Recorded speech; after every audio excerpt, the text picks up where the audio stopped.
दोस्तों, हम लेकर आ गए हैं आज फिर से एक नई और कहानी। तो बताइएगा ये कहानी कैसी लगी आपको। और हमारे चैनल को जिसने भी अभी तक सब्सक्राइब नहीं किया है वो जल्दी से जाकर सब्सक्राइब कर ले। एक गांव में एक किसान रहता था। उसके परिवार में उसकी पत्नी और एक लड़का था। कुछ सालों के बाद पत्नी की मृत्यु हो गई। उस समय लड़के की उम्र 10 साल थी। किसान ने दूसरी शादी कर ली और दूसरी पत्नी से भी किसान को एक पुत्र प्राप्त हुआ।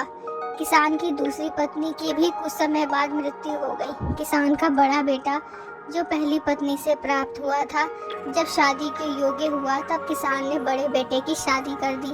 फिर किसान की भी कुछ समय बाद मृत्यु हो गई। किसान का छोटा बेटा जो दूसरी पत्नी से प्राप्त हुआ था और पहली पत्नी से प्राप्त बड़ा बेटा दोनों साथ साथ रहने लगे। कुछ समय बाद किसान के छोटे बेटे की तबीयत खराब रहने लगी।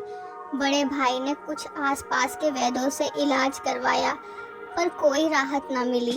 छोटे भाई की दिन ब दिन तबीयत बिगड़ती जा रही थी और बहुत खर्च भी हो रहा था।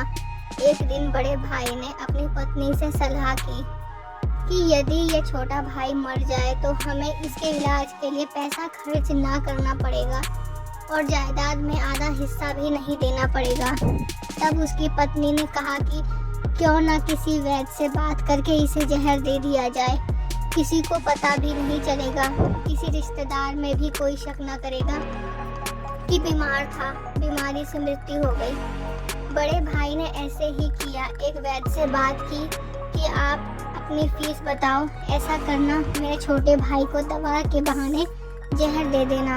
वैद्य ने बात मान ली और लड़के को जहर दे दिया और लड़के की मृत्यु हो गई।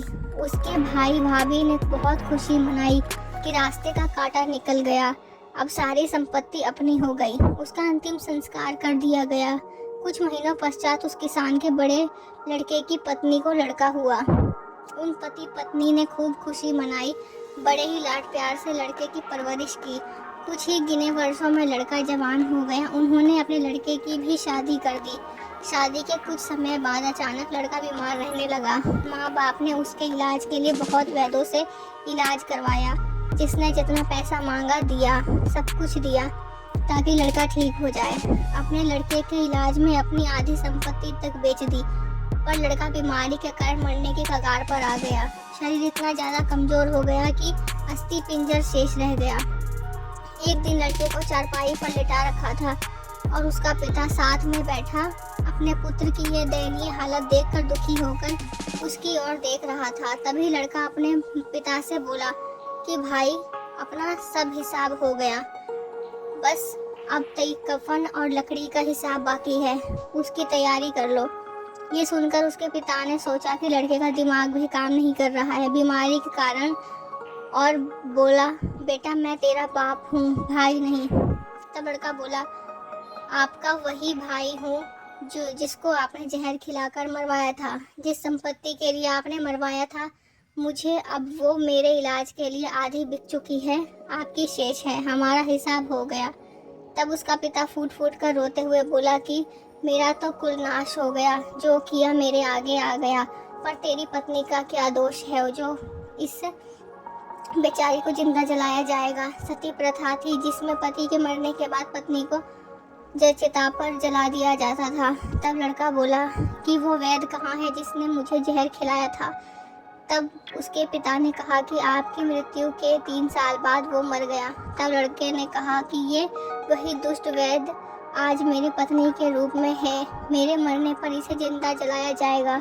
हमारा जीवन तो उतार चढ़ाव से भरा है, इसके पीछे हमारे ही अपने ही कर्म होते हैं। हम जैसा बोएंगे वैसा ही काटना पड़ेगा।